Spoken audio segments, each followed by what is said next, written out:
Salut à tous, j'espère que vous allez bien. Donc, petite vidéo mise à jour sur le Bitcoin et l'Ethereum. Bien sûr, avant de commencer, je tiens à remercier la communauté. Merci énormément pour votre temps. Merci pour les likes, les commentaires. Ça fait vraiment plaisir. N'hésitez pas à me suivre sur Twitter. Vous avez le lien dans la description. Et sans plus tarder, on va attaquer la vidéo. Let's go.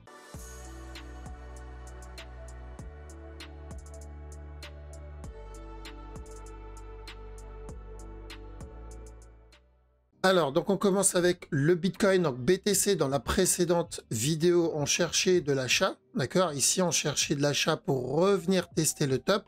On a dit de faire attention, on pouvait avoir un petit regular flat ici pour un dernier plus bas. Et ensuite, c'est quand même de l'achat.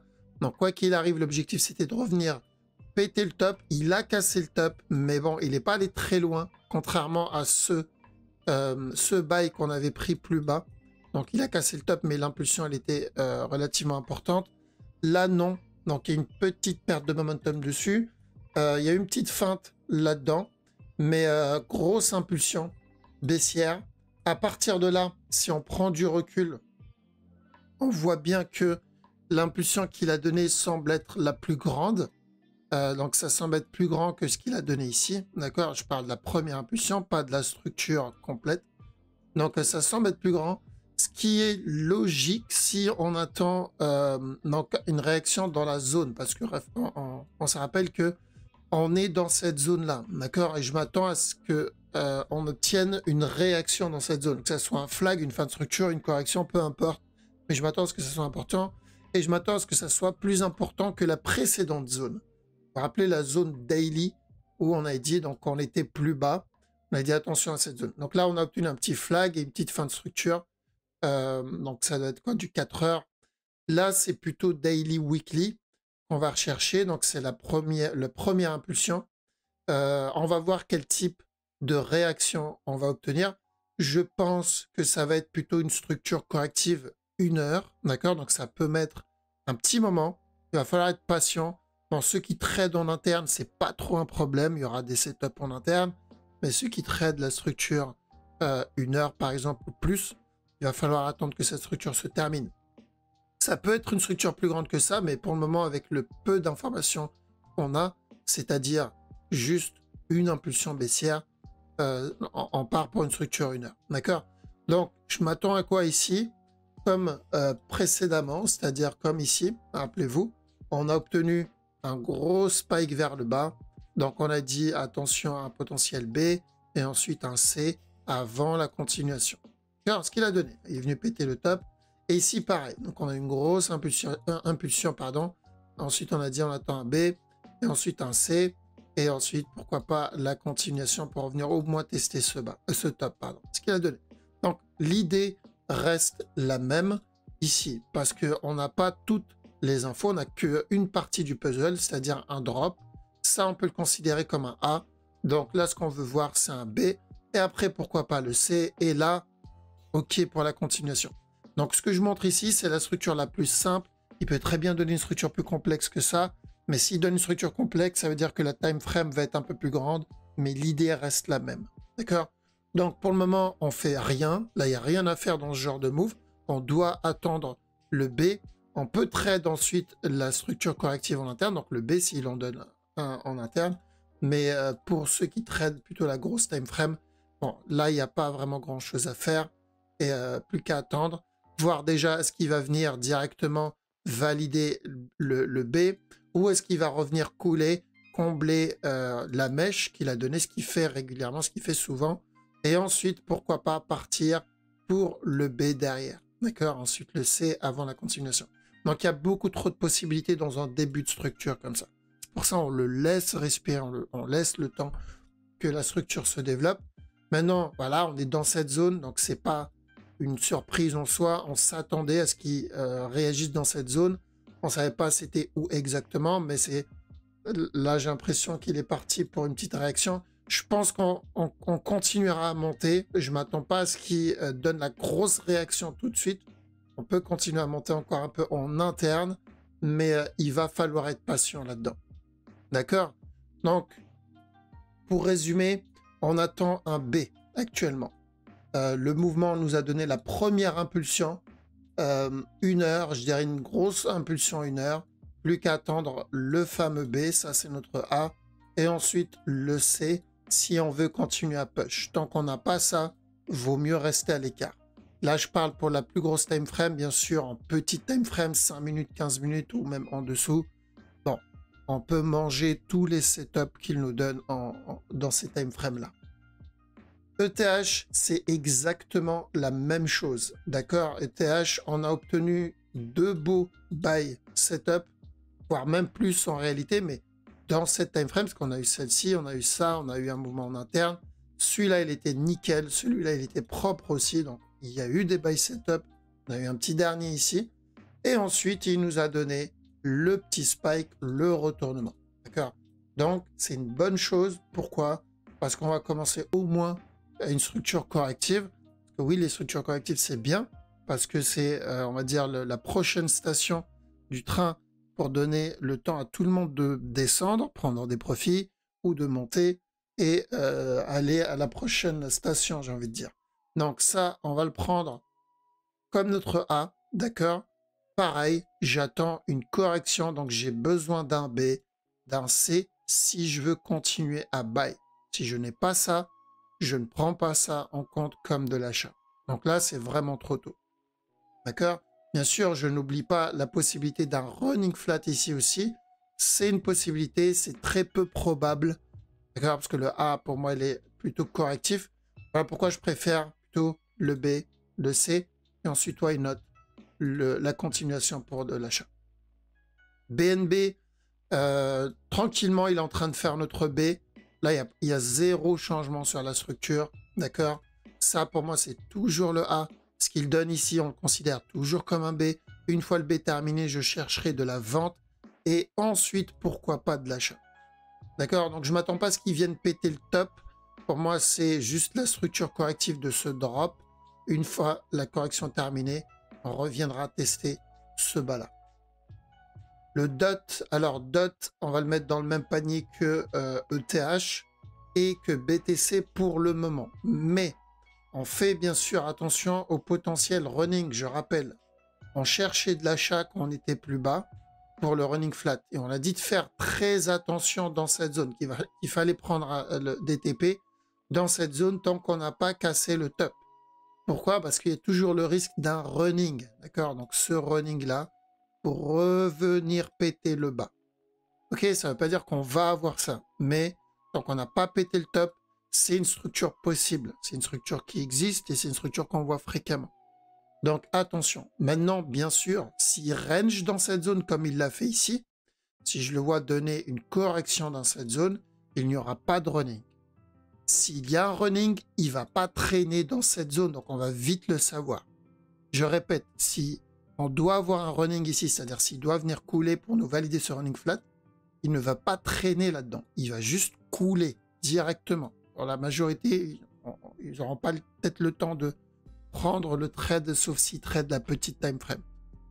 Voilà pourquoi je vous ai dit, si on le voit par contre traîner là-dedans, il n'y aura pas de running, ça va être plutôt une continuation. Il viendra péter ce top, on invalidera le running pour la continuation tôt haussière. Ok? Donc, c'est encore tôt. Pour le moment, on n'a obtenu qu'un seul move baissier. Donc, comme ici, on a obtenu juste un seul move. On a dit quoi? On attend un B, on attend un C, et après, pourquoi pas le buy. Là, c'est la même chose pour cette structure. Donc, on est dans la phase où on va être plutôt en mode spectateur. Donc, EGLD, la bonne nouvelle, ou la mauvaise, ça dépend quel team vous faites partie. On est venu casser ce top, ce qui invalide ce running là, parce que rappelez-vous, on cherchait nous de l'achat ici, qu'on a obtenu, d'accord? Mais on a dit tant que ce top n'est pas cassé, comme pour le DOT, on fait attention, on peut avoir un running flat, c'est-à-dire directement il vient couler avant le retournement.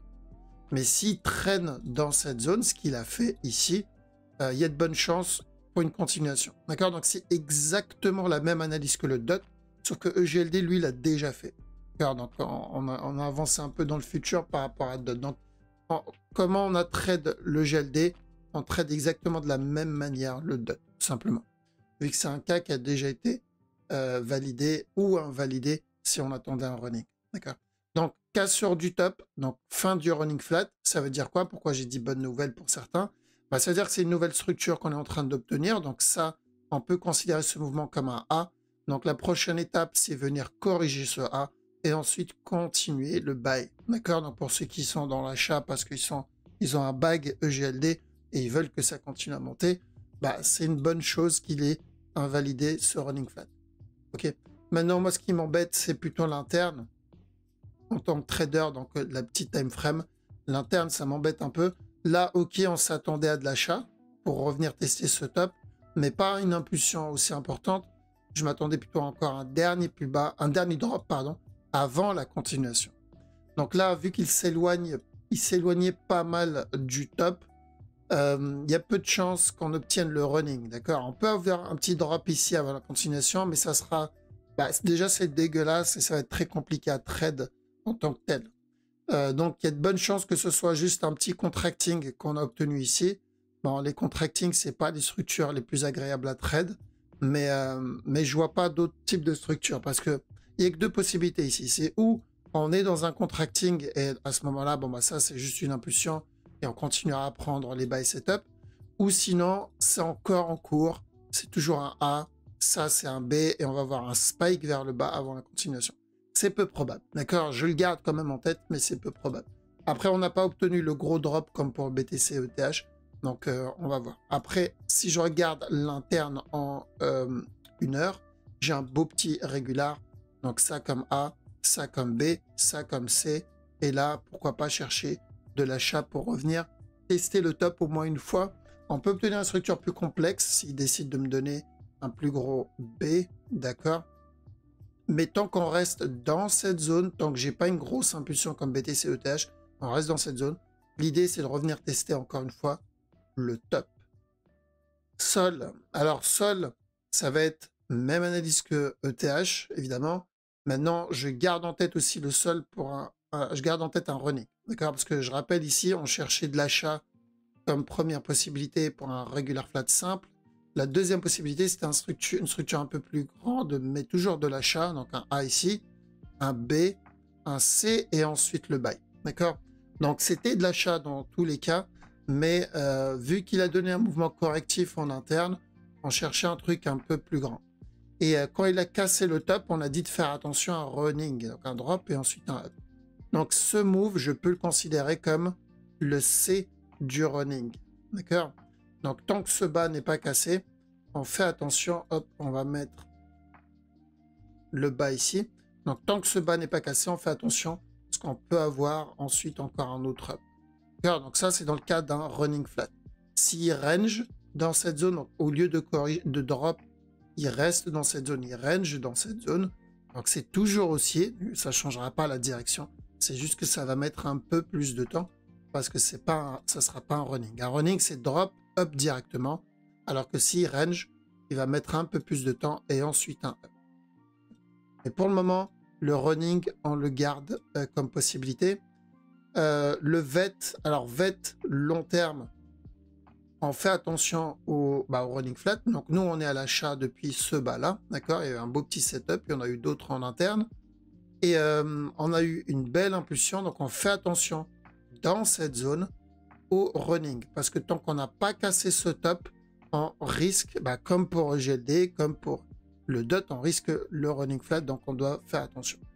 D'accord? En petit time frame, bon, il n'y a pas grand-chose. Je viens de voir ici, il a donné un beau regular flat. Il a validé, donc celui-là, le A, le B, le C, regular validé, avec un petit setup en interne. Il a bien cassé le top, donc c'est bon. Il fallait le prendre dans cette zone. Bon, on n'était pas devant les écrans à ce moment-là. Là, on attend. On attend de voir pour la suite. Il n'y a pas grand-chose à faire là-dedans. Litecoin, idem. Je vais compter ça comme la possibilité d'un running comme sol. Ouais, comme le sol. Donc, ou un running flat là-dedans. Donc, tant qu'on n'a pas cassé ce bas, on peut avoir encore un dernier push. D'accord? Donc, un drop. Et ensuite encore un push. Running très simple, parce que de toute façon, ça pour moi, ça me semblait, on va dire, pas suffisamment correctif à mon goût pour la continuation. Donc un running, ça serait parfait. Et comme pour le je crois que c'était le sol, ouais, comme pour le sol, si il range dans cette zone, c'est qu'on va avoir au moins un dernier plus haut avant la plus grosse structure corrective. D'accord? Parce qu'on sera sur une structure qui est plutôt corrective, donc on attend un retournement. D'accord? Donc, tout ça, tout ce qu'on vient d'obtenir actuellement, les mouvements agressifs vers le bas, pas besoin de paniquer, c'est normal, c'est juste des petites corrections en interne. Ce qui est nécessaire, c'est une opportunité pour beaucoup de personnes, d'accord? C'est des gens qui prennent des TP, et il y en aura d'autres qui vont continuer à prendre des TP, mais au final, on va se retrouver juste avec une petite structure corrective, et on continuera à push, on continuera à monter, d'accord? Donc, on n'en déduit rien pour le moment. Pas de Bitcoin to zéro, pas de Bitcoin to the moon. C'est Bitcoin to correction et on le laisse corriger. Ceux qui traitent en petit time frame, bon, il n'y a pas de changement. On prendra les sell setup, on prendra les buy setup, donc on vendra les C et ensuite on prendra les retournements. D'accord? Voilà, donc on a fait le tour. Je vous laisse ici, les amis. Passez une très bonne soirée.